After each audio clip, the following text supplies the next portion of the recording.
Bienvenue sur la chaîne C'est Mirou. Comme vous le savez, pour vous donner des conseils qui en valent 500 €, hein, parce que vous formateurs de merde qui vous vendent ça, c'est un peu du vol, mais bon, on rigole. Aujourd'hui, on va voir comment config Tinder, Bubble, pour éviter de se faire false ban, shadow ban, easy en fonction de votre modèle.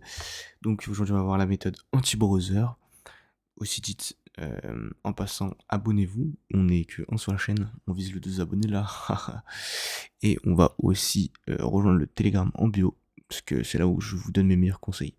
Ok, c'est parfait.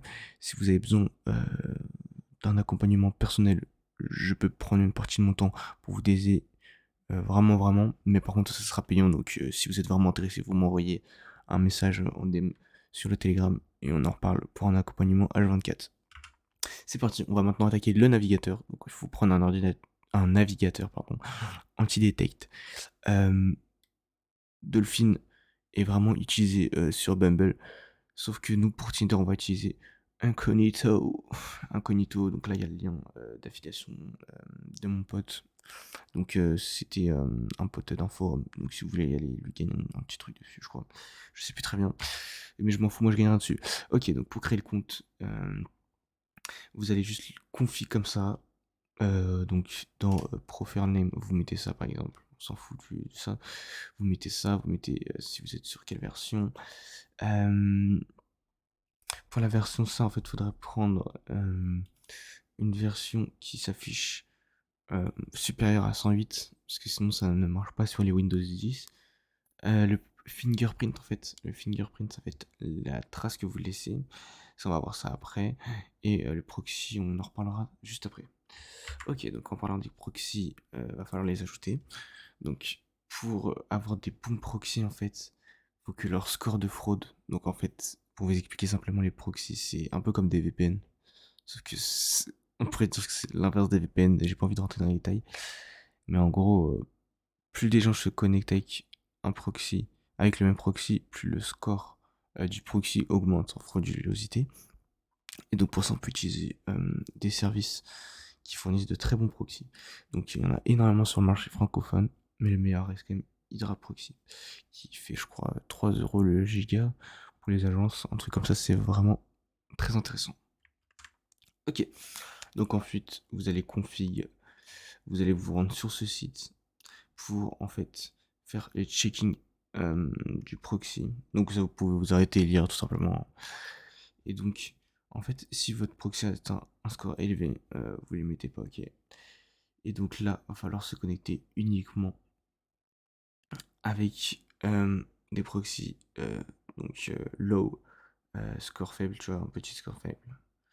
Et on va connecter que du coup les adresses IP qui sont avec un low score faible pour éviter de se faire bannir ou shadowban, ok. Donc pour ça, on peut vérifier les proxys, bien sûr résidentiels, hein. Je vais vous apprendre ce que c'est. Donc pour ça, on va un peu vérifier la qualité des proxys, ok, en vérifiant sur ce site-là, comme je vous l'ai juste ici. De toute façon, vous pouvez vous arrêter si vous avez besoin d'aide. Je suis un peu perdu dans ce que je dis, ok. Pour localiser exactement là où vous voulez être, donc ça, on va représenter ce petit point ici. On va en fait devoir utiliser des résidentiels configure. Donc en fait, les configurations résidentielles, ça va être le point de latitude et de longitude, et géographiquement parlant. Donc ça, c'est en fonction de là où vous voulez localiser votre compte. Donc la population que vous voulez viser, française, US, etc., italienne. Bref, voilà. Donc par exemple, là, on a mis ici la localisation qui se trouvait juste ici. C'est pas trop fait yesh. Ok. Faut vraiment qu'on mette celles qui sont exactes que notre compte Tinder là où il veut être. Sinon, on va se faire ban facilement. Voilà. Il peut s'agir d'une cible à faible revenu ou à faible population. Il est aussi possible d'ajouter des emplacements exacts en entrant les coordonnées dans Incognito. Donc ça, c'est dans... Je crois que c'est juste en dessous, je sais plus très bien. Ça fait longtemps que je l'ai pas utilisé. Euh, ensuite, ce que vous pouvez faire aussi, bah, ça c'est juste récupérer les données de là où vous voulez aller. Donc vous allez sur Google Maps, tac, et vous épinglez la zone souhaitée. Par exemple là aux États-Unis, on a pris un exemple aux États-Unis. On va copier les coordonnées en bas de l'écran Et dans les aides ajoutés, en fait, on va mettre ces coordonnées qui sont qui seront celles-ci. Donc pour ceux qui ne savent pas, ça c'est la latitude, ça c'est la longitude. Hein. On met toujours la latitude en premier et la longitude en deuxième. Ok. Ensuite, ce qu'on va faire, c'est décider du média off. Ça, en fait, ça va empêcher que votre navigateur puisse, lorsque vous voulez ouvrir un fichier, directement accéder aux médias, je crois. Donc ça, c'est vraiment quelque chose d'utile parce que ça laisse le moins de traces possible et ça peut facilement simuler un smartphone usage en profit, comme ça. Et ensuite, ce que vous allez faire, c'est que dans l'option périphérique multimédia, il faut assurer que cette option-là, donc périphérique multimédia, soit activée. Attendez, il y a un problème dans ce que j'ai écrit. Pour l'instant, laissez-le off. Et c'est la traduction de ce que j'ai écrit, puisque c'est une forme en anglais que j'avais écrit. Mais oui, je sais pas ce qu'il a fait d'ailleurs, le traducteur il a fait de la merde. Mais en gros, laissez off pour l'instant, ça s'en bat les couilles. Vous mettrez on en fait qu'au moment où vous allez drop vos fichiers, ok. Bref. Ensuite, vous connectez à vos comptes Google si vous le souhaitez. Bref, en gros là, c'est la partie inscription pour éviter de vous faire spoofer vos comptes et directement d'être dans la merde. Donc en fait, si vous êtes en train de faire le master TikTok, vous devrez accéder au contact de la chat Gmail de la personne, donc de notre modèle ici. Ça on s'en fout un petit peu, je vous avoue, mais faut mieux se connecter en gros avec le compte qui est déjà logué en TikTok ou en réseaux sociaux pour éviter de se faire cramer. Ok. Mettez pas le même mot de passe, ça c'est sûr. Ok, une fois que vous êtes connecté, euh, avant de lancer Tinder, et vous devez aussi changer le nom du compte Gmail pour le nom de l'utilisateur. C'est super important. En gros, il faut que le nom de Tinder soit le même que le nom Google pour juste éviter d'être détecté, ainsi que la date de naissance, ça doit être la même, ok, que vous allez mettre lors de l'inscription et lors de votre compte Google. Si vous avez oublié la date de naissance de votre compte Google, vous allez juste à retourner dans les paramètres et à changer celle-ci, c'est super simple. Je peux vous faire un tuto, c'est écrit sur Google. Voilà, une fois que les identifications du compte Gmail sont correctes, on peut lancer l'application et se connecter. Ok, ensuite pour le numéro de téléphone, il y a des numéros de service. Vous pouvez louer des numéros de téléphone ou utiliser pour la création de téléphone. Ici, on utilisera, c'est pas écrit, c'est pas bien écrit, mais c'est SMS Mail Receiver ou SMS Activate, donc c'est des services d'SMail. Sinon, vous pouvez utiliser cela, SMS Man, SMS Vérifier de SMS Activate. Le problème avec les on-off aussi, c'est que ça va direct les blacklists parce qu'ils sont détectés. Vu que c'est un 0656, 0756, c'est facilement détectable en fait. Ils sont tous blacklist. 0756, c'est le début du numéro de téléphone. Et donc, ne l'utilisez pas, ok. Lorsque vous recevez le numéro, voilà, faut pas copier-coller dans le navigateur. Bon, ça, je vous laisse lire un petit peu. Vous n'êtes pas bébête, ok. Ensuite, pour l'ajout des médias, vous pouvez retourner dans ça et remettre en on à ce moment-là. Donc là, vous n'êtes déjà pas au courant, blablabla. Faut ajouter 3 photos, tout le vous utilisez un contenu passé, vous avez été banni, nanana. En gros, faut pas utiliser de même photographie. Si sur un ancien compte les mêmes photos, c'est un peu comme sur Vinted, si vous utilisez les mêmes photos de votre ancien compte Vinted pour un article qui a été banni, vous allez être banni directement. Pardon. Il existe des méthodes pour éviter que cela vous arrive. Il faut que votre modèle du coup prenne plusieurs photos, mais ça c'est chiant, ou sinon vous créez un dossier Google et rencontrez par les contenus comme ici. Ok, donc pour la vérification, en gros, elle doit faire les pauses requises en tournant très lentement la tête autour d'elle et en prenant autant de selfies que possible lentement. En gros, ça, je vous le mettrai, enfin vous pourrez me demander, mais c'est les selfies poses qui ont été leaks, vous les verrez en fin de vidéo. Et donc bon, faut s'assurer que les pixels des photos soient différents, donc ça faut supprimer avec les métadonnées, donc faut les clean. Vous pouvez utiliser des tools, ça je vais pas en parler ici parce que j'ai un peu la flemme. Mais en gros, diversifiez vos photos, prenez plusieurs photos en respectant les, les photos qui sont juste ici. Voilà, tac. Donc en fait ça va booster dans l'algorithme TikTok parce qu'ils vont voir que vous êtes en pleine santé, ok.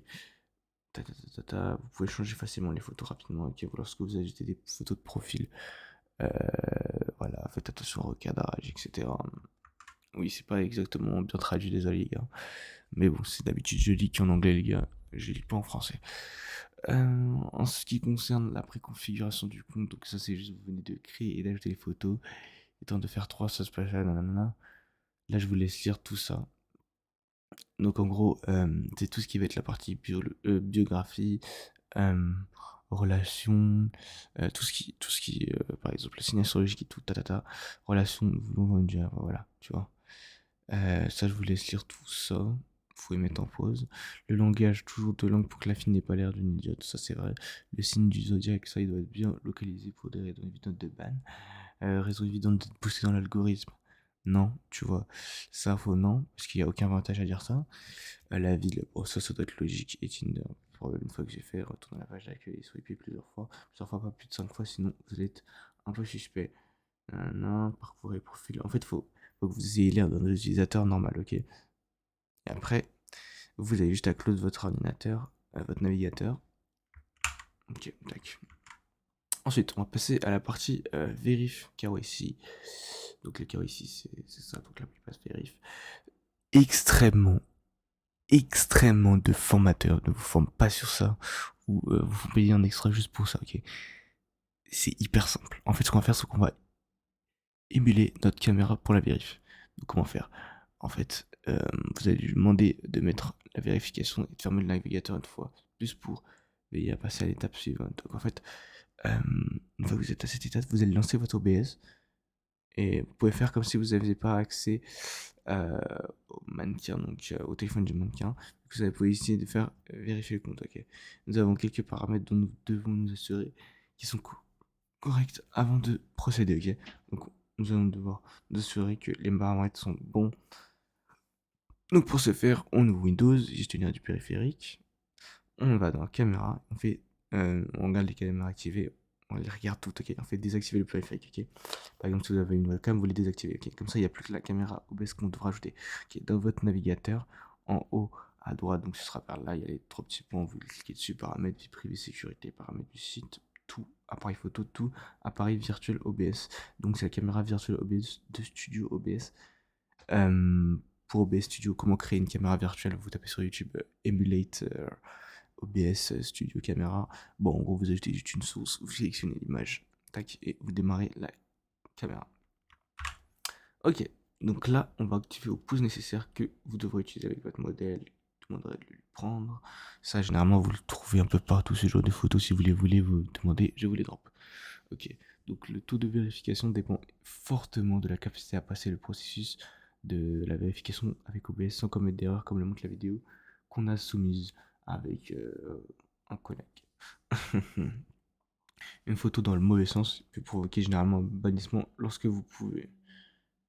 En gros, par exemple, si là je prends une photo comme ça, la vérification c'est ça, et que ma main dit ici, on la voit à droite, elle est à gauche, et ben on va se faire ban parce que le bot va détecter que c'est un reverse de picture, et donc ça c'est direct ban en fait. Cherchez même pas à comprendre, donc juste avant de lancer la caméra, ok, faites hyper attention, sinon vous êtes direct false ban, et ça c'est chiant. Cette fois-ci, la vérification a réussi, mais plus de la moitié des soumissions sont bannies si vous faites cette erreur comme ici, ok. Donc, par exemple, lui, il devait prendre, je suppose, cette photo. Et donc, on peut voir que là, ça devait être une photo simple, je crois, ou sinon une photo Camas. S'il avait mis son œil là dans l'autre sens, tu vois, il serait direct banni. Mais bon, faut faire attention. Voilà, c'était tout. Merci de vous abonner. On vise les 2 abonnés. Rejoignez le Telegram en bio. Et moi, c'est tout ce que j'avais.